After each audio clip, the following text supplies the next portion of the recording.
Howdy y'all, this is Derek, Shandy, and Luna with another quick episode of How You Doodlin. It's a little bit colder, darker, and wetter than the last time we did this, huh? For the record, my wife hates this hat, but my ears kind of love it. We've been covering and sharing insights from Covey's 7 Habits of Highly Effective People over the last few months. And guess what? It's time for the last one. As a reminder, the first 6 habits are: be proactive, begin with the end in mind, put first things first, think win-win, seek first to understand, then be understood, and synergize. The 7th habit is sharpen the saw.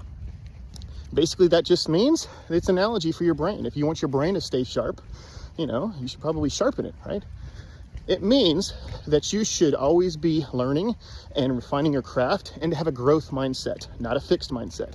People with a growth mindset realize they always have something new to learn. People with a fixed mindset don't. They think they know everything. Please don't be like that.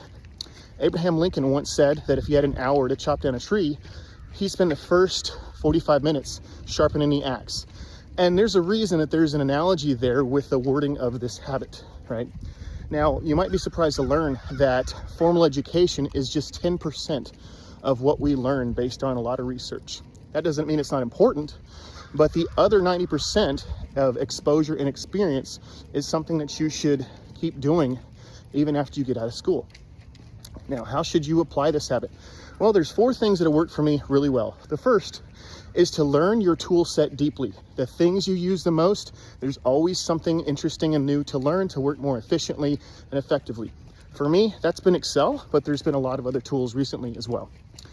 The second thing is to take continuing education, whether it's seminars, webinars, conferences, all that kind of stuff. I learn so much when I go to these things and meet some great people. The third thing is to get really good at Googling and AI prompts. It is easier than ever to learn difficult concepts.